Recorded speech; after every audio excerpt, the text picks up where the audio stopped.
네, 오늘 함께 나누실 하나님의 말씀은 열왕기상 19장 18절에서 21절 말씀입니다. 그 중에서 한 절만 같이 한번 읽어볼게요. 시작! 그러나 내가 이스라엘 가운데에 7,000명을 남기리니 다 바알에게 무릎을 꿇지 아니하고 다 바알에게 입맞추지 아니한 자니라. 열왕기상 19장 18절 말씀. 아멘. 자, 우리 제목을 같이 한번 읽어볼까요? 시작! 포기하지 않으시는 하나님이라는 제목으로 함께 하나님 말씀 나눌게요. 자, 여러분 제주도 안 좋아하는 사람들 없죠? 목사님이 2년 전에 제주도 여행을 간 적이 있어요. 그때 이제 서아가 아주 어릴 때여서 챙길 짐이 참 많았습니다. 최대한 짐을 줄여야 되는데 가져가야 할지 고민이 되는 물건들이 있었어요. 그러니까 필요는 한데 무게가 꽤 나가는 것들이다 보니까 비행기도 타고 그래야 되니까 고민을 많이 하다가 챙겨간 물건들이 있습니다. 첫 번째로는 카메라예요. 제주도에 이 오름이 되게 예쁘게 생겼잖아요. 목사님 저 때는 날씬했는데 이제 기억도 안 나죠. 저런 모습이. 오름이 너무 예뻐서 저 오름에 올라가서 예쁜 우리 서하 사진도 담고 또 오름 풍경 사진도 담고 예쁜 사진 많이 담고 싶었어요. 그런데 이제 서하가 아직 어리다 보니까 막 아빠 안아 이런 말 되게 많이 했거든요. 그래서 야, 오름을 서하도 안고 카메라도 들고 갈 수 있을까? 이제 그런 고민이 생긴 거죠. 그러다가 그래도 좀 힘들어도 사진 예쁘게 찍자 하고 카메라를 챙겨갔어요. 그런데 여러분 문제가 생겼어요. 야심차게 카메라를 챙기긴 했지만 전날 밤에 충전해 놓은 그 배터리를 안 끼고 그냥 카메라만 들고 오름을 오른 겁니다. 네, 이제 그 순간에 이제 저런 표정이었겠죠. 오름에서 예쁜 풍경을 담아줄 거라고 기대했던 그 소중한 카메라가 이제 완전 짐처럼 느껴지기 시작했죠. 카메라만 보면 짜증이 나고 이제 2배로 더 힘든 것 같았어요. 자, 두 번째 고민했던 건 뭐냐면 튜브였어요. 튜브도 여러분 캐리어에 넣긴 굉장히 커요. 무겁기도 하고. 그래서 가져갈까 말까 하다가 우리 가족 중에는 이제 스스로 물에 뜰 수 있는 사람이 하나도 없습니다. 그래서 튜브를 그냥 챙겼죠. 하지만 물놀이를 하기로 한 날에 비가 오는 바람에 튜브를 꺼내지도 못했어요. 그러니까 한마디로 캐리어를 더 무겁게 만드는, 또 다른 물건들을 못 갖고 오게 만든 결국 짐이 돼버리고 말았던 거죠. 자, 마지막은 세 번째로는 유모차였어요.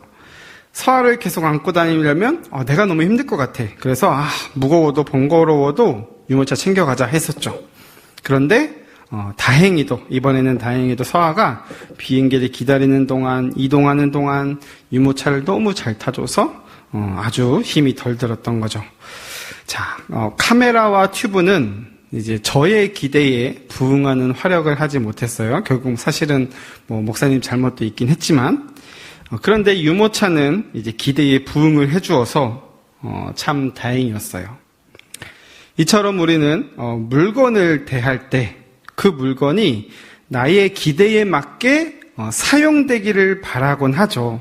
기대하잖아요.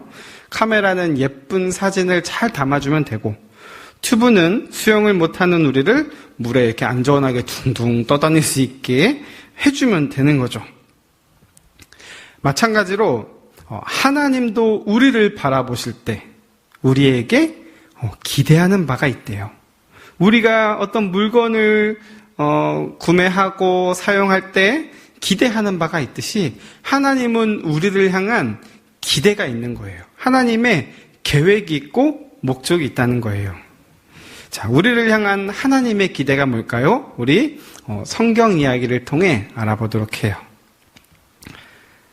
하나님은 엘리야를 통해서 이제 북이스라엘 백성들이 섬기는 바알이라는 우상은 가짜다 하고 여호와만이 진짜 하나님이심을 나타내 주었죠. 그래서 엘리야는 이제는 북이스라엘이 마음을 돌이켜서 예전처럼 여호와만 참 하나님으로 사랑하며 살아갈 것을 하고 이제 기대를 하게 된 거죠. 드디어 변했다. 드디어 고대했던 일들이 일어나기 시작했다. 엘리야는 엄청 기대를 했을 거예요. 그러나 엘리야의 이 기대와는 달리 여러분 어떤 일이 일어났어요? 이세벨 여왕이 엘리야의 목숨을 빼앗으려고 했죠. 그래서 엘리야는 무서워서 광야로 도망쳤죠. 엘리야는 지쳐 쓰러졌어요. 모든 것이 끝났습니다. 하나님께 막 따졌어요. 그리고 엘리야는 하나님도 저처럼 그냥 북이스라엘 포기하세요. 저들은 진짜 아무 소망이 없어요. 가망이 없는 사람들이라고요. 하나님도 포기하세요. 이렇게 말씀을 드렸어요. 그러자 하나님께서는 엘리야에게 아직 나는 포기하지 않았다 말씀하셨죠.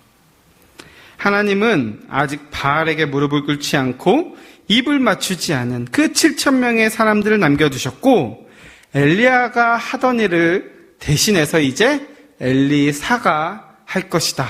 내가 그를 준비했다. 하나님께서 말씀하셨어요. 하나님은 이스라엘을 포기하지 않으셨어요. 여전히 엘리사와 7,000명을 통하여서 여호와만이 참 하나님이심을 이 북이스라엘 땅 가운데 그들 백성들 가운데 알리실 거예요. 엘리야는 지칠 대로 지쳐서 포기했지만 하나님은 끝까지 포기하지 않았어요. 하나님은 끝까지 하나님의 사람들을 통하여서 계속해서 하나님의 일을 하실 거예요. 엘리야는 하나님의 명령대로 이제 엘리사를 찾아갔죠.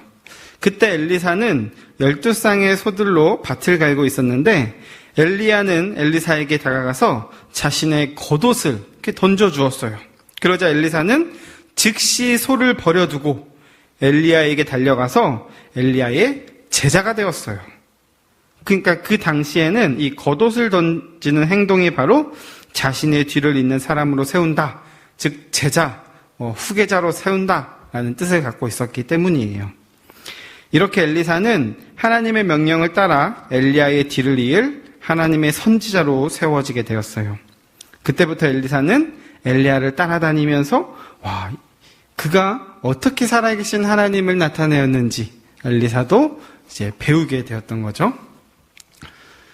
그러면서 이제 시간이 흘렀어요. 하나님이 회오릿바람으로 엘리야를 데리고 가셨어요. 이제 엘리사는 하나님의 기대를 따라 하나님의 계획을 따라 엘리야를 이어서 이 북이스라엘 가운데에 여호와만이 참 하나님이심을 드러내면서 살아가야 합니다. 엘리사가 그 일을 할 수 있도록 하나님은 엘리사에게 믿음도 주시고 지혜도 주시고 힘도 주셨어요. 하루는 엘리사에게 여리고 사람들이 찾아와서 말했어요. 선지자님, 우리 여리고는 물이 좋지 않아서 곡식과 열매가 자라지 못합니다. 엘리사는 소금을 가져오게 한 후 소금을 던지면서 외쳤어요. 하나님이 말씀하십니다. 내가 이 물을 깨끗하게 했으니 다시는 이 물을 먹고 사람이 죽거나 곡식과 열매가 자라지 못하는 일이 없을 것이다. 그러자 정말 엘리사의 말대로 물이 깨끗해졌어요. 하나님이 엘리야를 통해 일하셨던 것처럼 엘리사를 통해서도 동일하게 하나님의 일을 행하신다는 것이 드러나게 되었어요. 이제는 엘리야를 통해서 하시던 일을 엘리사를 통해 하나님께서 하시게 되었어요. 또 어느 날 이웃나라 모압이 북이스라엘을 배반하고 적이 되었어요. 그래서 북이스라엘 왕은 모압하고 전쟁을 해야 되는데 자기 힘이 부족하다 보니까 남유다와 에돔의 왕에게 좀 도와주세요 이렇게 도움을 요청을 했어요. 그런데 세 왕이 모여서 모압을 어떻게 이기지? 아무리 머리를 모아서 지혜를 모아서 준비를 해봐도 답이 없는 거예요. 그래서 이 세 왕은 하나님의 사람 엘리사를 찾아갔죠. 그에게 찾아가서 어떻게 전쟁에서 이길 수 있습니까? 제발 좀 도와주십시오. 도움을 요청했어요. 하나님은 엘리사를 통해 전쟁에서 이길 수 있는 방법을 알려주셨어요. 하나님이 말씀하십니다. 이 전쟁은 하나님께 너무 쉬운 일이에요. 하나님이 승리하게 하실 겁니다. 그리고 전쟁이 시작되자 하나님의 말씀대로 새 왕은 전쟁에서 승리하게 되었어요. 하나님은 그 이후로도 엘리사를 통해 하나님이 살아계신 놀라운 분이심을, 여호와만이 참 하나님이심을 나타내 보이셨어요. 이처럼 하나님은 계속해서 북이스라엘 가운데에 여호와만이 참 하나님이심을 나타내셨어요. 하나님은 아주 놀라운 분이시고 끝까지 자기 백성을 포기하지 않는 사랑이 정말 많은 분이심을 엘리사를 통해, 다른 사람들을 통해 나타내 보이셨어요. 그런데 그 하나님은 지금도 그 일을 하고 계세요. 바로 이 땅에 세워진 교회를 통해서 말이에요. 하나님은 이 땅에 교회를 세우셨어요. 근데 교회는 저 건물 자체가 아니라 예수님을 믿는 사람들의 저 모임, 무리예요. 하나님은 이 세상에 교회를 세우시고 세상의 많은 사람들에게 예수님이 얼마나 사랑이 많으신 분이신지, 하나님이 얼마나 놀라운 분이신지 알려주기를 기대하셨다는 거예요. 어렵고 약한 사람을 괴롭히지 않고 오히려 도와주고 함께하는 선하고 착한 이웃으로 살아가기로 하나님은 기대하셨다는 거예요. 교회는 그렇게 해야 돼. 하나님의 사람은 이렇게 살아야 돼. 하나님은 기대를 갖고 계셨다는 거예요. 이 땅의 많은 교회는 하나님의 기대대로 이 세상 가운데 또 많은 사람들에게 하나님이 얼마나 놀라운 분이신지 소개해 주었고, 예수님이 얼마나 사랑이 많으신 분이신지 잘 알려주었어요. 그리고 어렵고 약한 사람들의 친구가 되어 주었죠. 그래서 많은 사람이 나도 하나님 섬길래, 나도 예수님 믿을래 하면서 함께 이렇게 교회를 이루었어요. 교회가 없는 곳에 교회가 생기기 시작했고, 예수님을 모르는 동네에 예수님을 아는 사람들이 많아지기 시작했던 거죠. 그런데 여러분, 모든 교회가 이 하나님의 기대대로 산 것은 아니었어요. 훌륭한 교회도 있었지만 아주 불편한 교회도 점점 많아졌어요. 하나님의 기대에 맞게 행동하지 않고 그냥 자기 마음대로, 자신이 기대하는 대로, 관심이 가는 대로, 욕심대로 행동하는 교회가 너무 많아졌어요. 그래서 오히려 하나님의 이름에 먹칠을 하고 사람들이 예수님께로 오는 길을 막아버리고 약하고 어려운 사람의 친구가 되지 않고 그냥 강하고 넉넉한 사람들의 친구가 되어버린 교회도 많아져 버린 거예요. 하나님의 기대대로 살아간 교회도 있지만 하나님의 기대대로 살지 않은 교회도 참 많았던 거예요. 오늘 뉴스를 봐도 그렇잖아요. 하나님의 기대대로 살아간 교회도 있었지만 그렇지 않은 교회도 너무 많아서 뉴스에까지 이렇게 자꾸 나오게 되고, 또 코로나 바이러스를 많이 퍼뜨렸다라는 지적질까지 많이 당하는 그런 교회의 모습이 되기도 했죠. 자, 우리 한양교회는 어떤가요? 하나님의 기대대로 살아가는 교회인가요? 여러분은 어떤 교회인가요?